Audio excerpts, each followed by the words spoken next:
Hey, you want to learn about the craziest mutant team ever? This week on Reading Every X-Men Comic Ever, it is all about the 8-issue Fallen Angels miniseries by Joe Duffy and Kerry Gamble. This book is weird, in a good way. Honestly, I don't know if I've read a crazier X-Men book. I think the only thing that might come close is early Dazzler issues. That said, I don't know how well said insanity will translate beyond the book and into this video. So instead of going issue by issue, I think the best way to cover this book is through the team itself.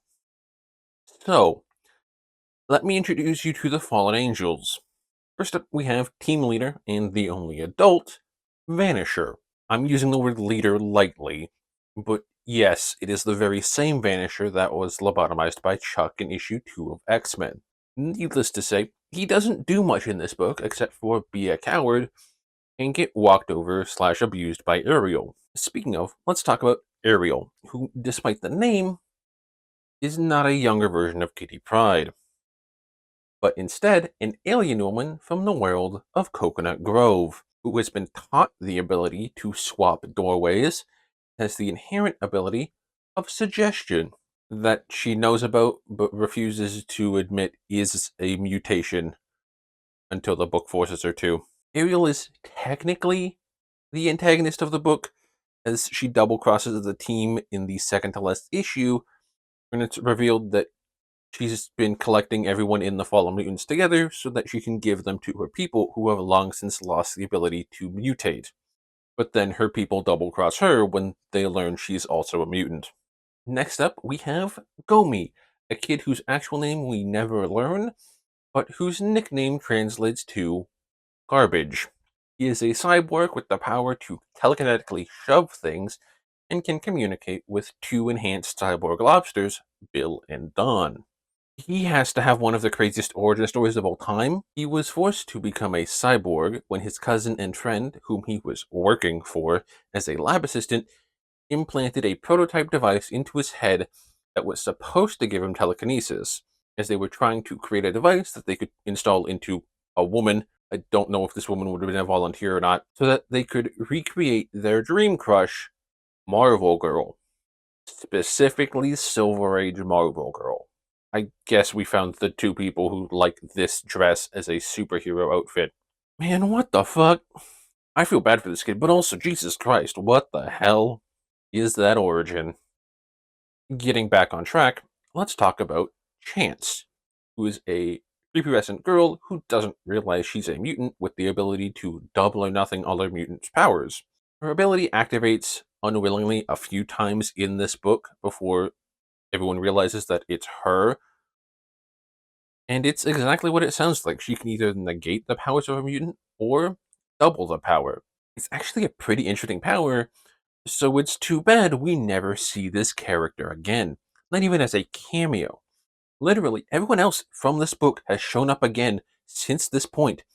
Even fucking Gomi and Bill show up in an issue of Avengers No Road Home. But Chance is left behind all alone in the clubhouse, never to be seen again. A couple of late arrivals to the team are Jack Kirby Creations, Moon Boy, and Devil Dinosaur.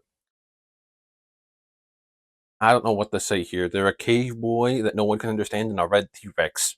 These two being here is on par with the rest of the crazy shit in this book. I will say, the running bit of Moon Boy not understanding anyone, and no one but the audience being able to understand him, is very funny. Our last new character is Teresa Cassidy, aka Siren, the daughter of Banshee. Now, the reason I'm putting her here with the rest of the new characters is that despite first appearing to us in Uncanny X-Men 148, I did not remember that happening. And it was also more of a, hey, I'm your daughter type moment, so we didn't really learn anything about her other than the fact that she exists. Technically, yes, I know she first appeared in Spider-Woman 37, but that's not an X-Men book now, is it? So it doesn't count.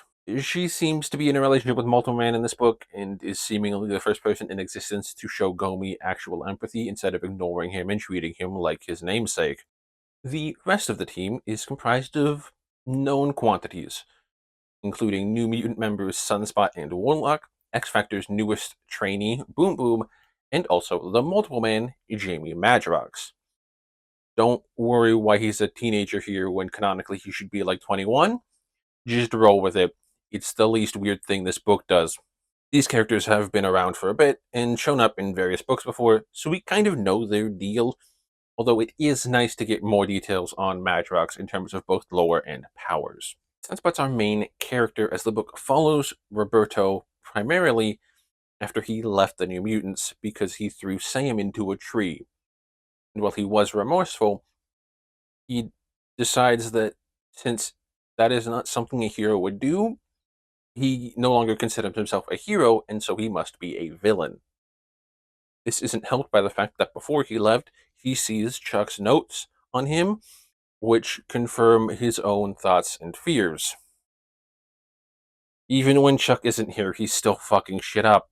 Warlock is the only one of the New Mutants to go after him, which feels wrong considering what they have done for the other group members in their own book. Not to mention, the way they act towards Roberto after he throws Sam is not at all how I expect them to act. Sam excluded. It's framed like no one else saw what happened and how Sam fell on top of Roberto first, which I find hard to believe considering they were playing soccer together. There is no shot that in 3v3 soccer, all the players aren't watching the ball and the player that has it, especially if that player is about to score. They all should have seen what happened. And yes, Roberto did go overboard, but still, it was an accident. He didn't mean to. But they all treat him like he did it on purpose. This is my only significant gripe with this book. The New Mutants would not ostracize one of their own like they do, especially once they realize Sam is okay. That is not at all what these characters would do. Outside of Roberto, nothing much happens in this book, narratively speaking. We just slowly acquire a larger and larger cast, only losing Dawn along the way, until Ariel decides there's enough of them and takes them to her home so she can betray them and get betrayed herself. And then they break out of prison, beat up the bad guys, and go home. We do get bits and pieces of a larger, more nefarious plot in conversations between Chance and Ariel, so the twist isn't completely out of the blue. I initially thought the larger plan was going to be some sort of heist, which I think would have been very fun, especially with the crew presented to us. Most of this book is just the crew talking amongst each other, and then something crazy happening, and then rinse and repeat. And it gets to a point where you aren't even shocked by what's happening anymore. It's just par for the course. All in all, this is a pretty good book. The art's good, the writing's good, and it doesn't overstay its welcome. But I do think the plot's a little weak and the conclusion is a bit unsatisfying. The events and characters more than make up for it. We get a couple of character arcs throughout the main book, the main one obviously being Roberto having to learn that making a mistake does not make you a villain. As a whole, I give Fallen Angels a 7.6. I think it's one of those books where I feel like it can be anywhere between a 7 and an 8, depending on the person and their tolerance for its insanity. For me personally, while I do enjoy how weird and crazy it is, there is so much of that happening all the time that it kind of becomes diluted and you don't feel like anything is that crazy by the later issues. That said, however, I do think everyone should read this book. It is just something you have to experience yourself. That's it. Yeah, I think that's it. I don't have much else to say about this book. So next week, we are at our fourth event, All of the Mutants. Oh boy, I can't imagine this goes well for anyone. But like, comment, subscribe, and I will see you all then.